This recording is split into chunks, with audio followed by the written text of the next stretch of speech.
Hello, good morning. Today is Sunday. So, pasok ulit tayo. Sideline. Kailangan natin mag-part-time tuwing Sunday para may pang bayad tayo sa sasakyan. Sakyan, pambayad sa So, lahat. bago kami umalis, magdidilig lang ko ng konti. Kasi sobrang init ang panahon dito sa Canada. Para protection lang ng mga gulay. Oh, yung mga nag-ahintay po ng update sa aming baseball, ayan na po sila ngayon. Oh, malalaki na po. Malalaki na, may mga bunga na sila pero maliliit pa. Ayan na po. Nakatuwa naman at malalago sila. Malulusog. Malulusog. Parang mga amo. Lalo na po yung among babae. Among babayaan na. So, didiligyan ko lang sila ng konti para may protection sila sa init ng panahon. Habang pinaiinit ko yung sasakyan, didiligyan ko ng konti. Kasi malapit lang naman ang downtown dito, mga 25 minutes, 20 minutes lang pag ganitong Sunday.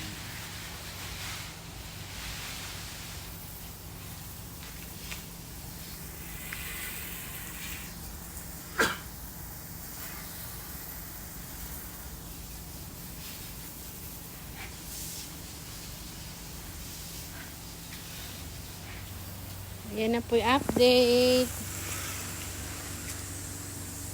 Malalago na po silang lahat. Ayan po ang aming pechay. Pero binili po namin is bok choy. Pero pechay po ang tumubo. Ayan po.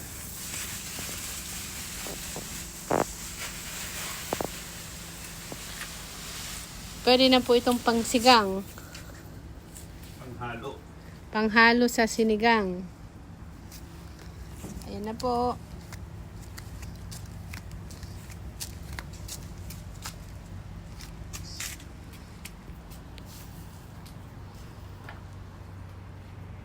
So, punta na po kami ngayon sa trabaho. So, siguro mga ilang minuto itong travel natin. Siguro mga 25 minutes. Ano? Oh, check that. Check mo asawa. Kasi ko lang sandali sa Waze.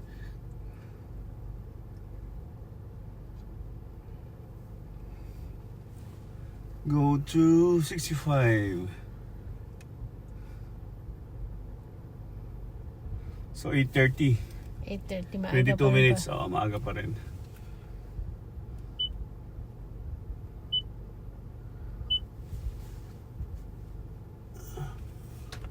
Okay, let's go. Okay, just protect us, Thank Papa po, Jesus.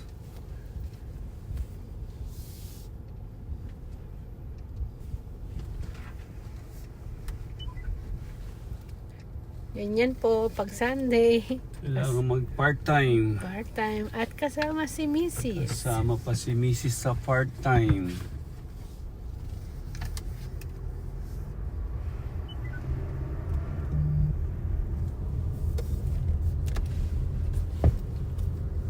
Ito po ang palabas sa lugar namin. Seatbelt please.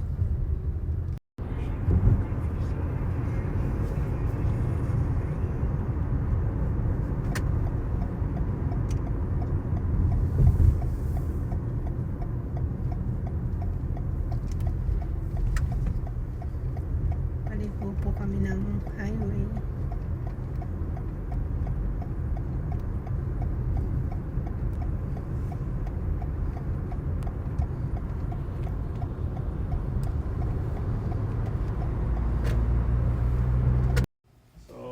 Andito na kami sa condominium, dito na kami sa parking level sa P1.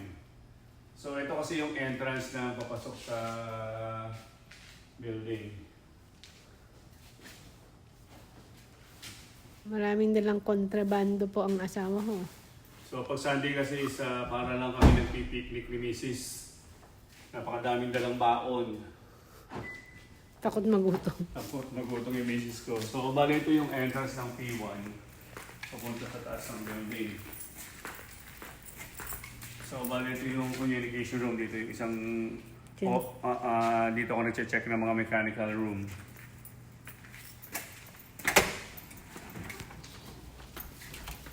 So, bali sa building kasi is puro top lang.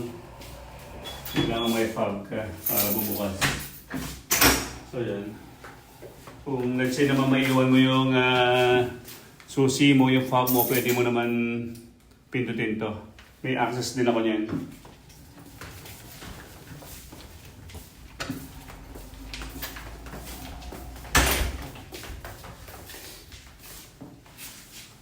So, ito ang buhay sa Canada kahit Sunday, trabaho pa din. At least kasama ako. At least kasama ko nagtatrabaho yung misis ko. O, di ba? Saan ka pa? Sa Canada ka na.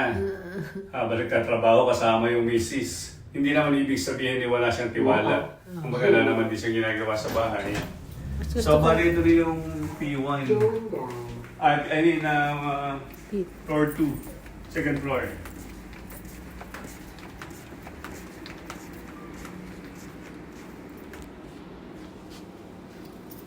So, yan.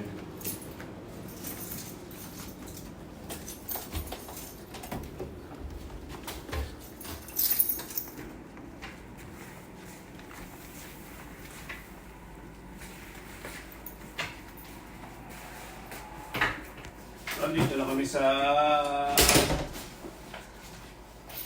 aming room. Kumbaga dito kami kumakain, nag-i-stay pagka walang trabaho. nandito lahat ng stocks. Andito lahat yung mga stock. So meron din akong computer dito. Nag-check din ako ng mga email o din sa nanonood kami ng mga news parang Pilipinas lang. Pag break time. Pag break time lang naman. So, yan.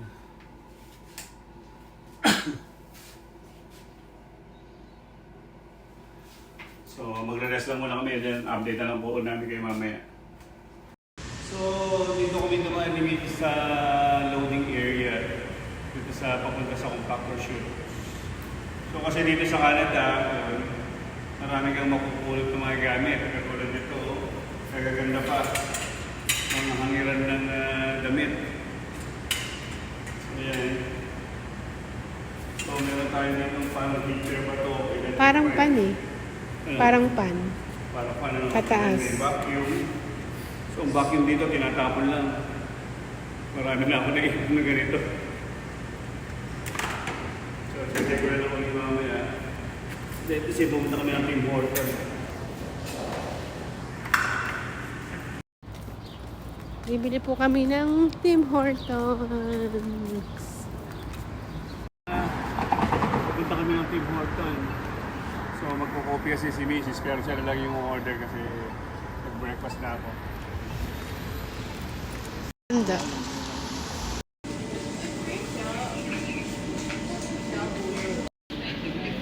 Pwede. Thank you, brother. Umorder lang ako ng price by ni Mrs. Rachel. Kasi kahapon umorder kami ng large, hindi niya naubos. So balik na kami ng building. Yan, normal lang dito yung mga ganyan, yung mga homeless na yan. Let's go. Kilala. Fighting for the Philippines. Nakita ko yung shot niya nang natumba na siya. Pinilit pa rin yung kinuha niya. I saw in that moment this teenager, this young girl trying to lift up the Philippines kahit papa.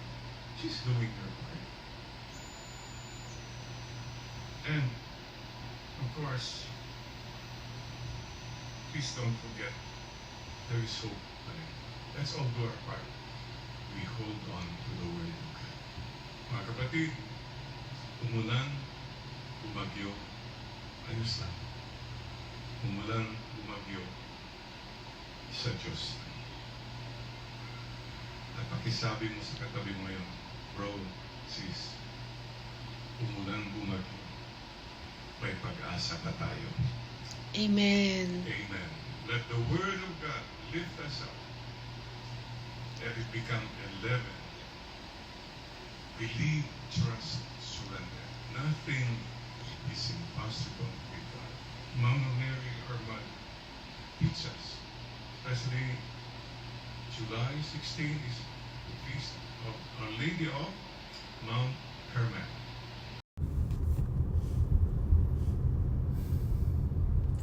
So yun, natapos na naman ang buong maghapon. Pauwi na naman kami ni Mrs. Napagod. So ngayon nasulit ako ngayong araw na to. Kasi may mga residente na talagang mga pasaway.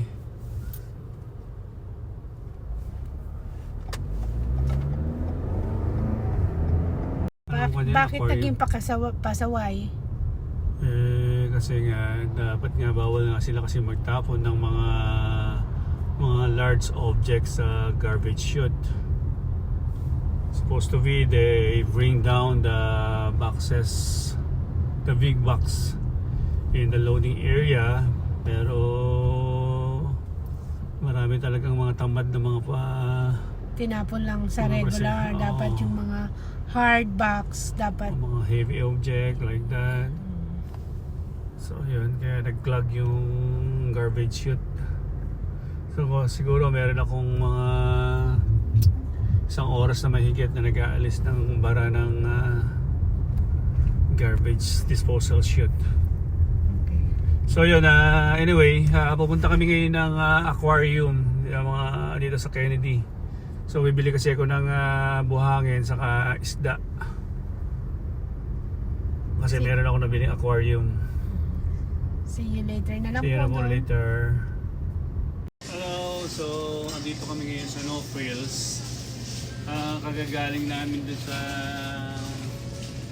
Bili ng isda, aquarium. So hindi na namin na-video kanina, siguro i-video na lang namin sa next vlog namin.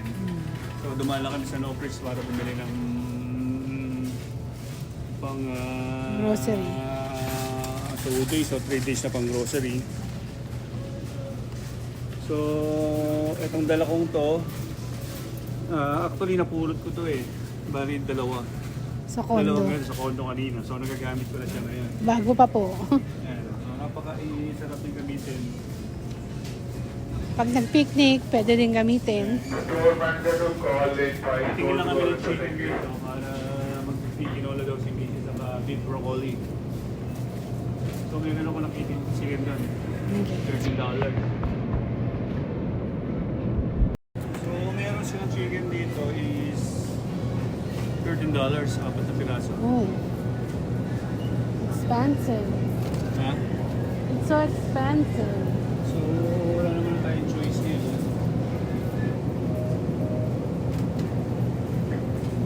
About this one, love. Sure. Itong mga Japak pack. Japak pack. So $10 yung Japak pack. So para sa akin, mga ano lang.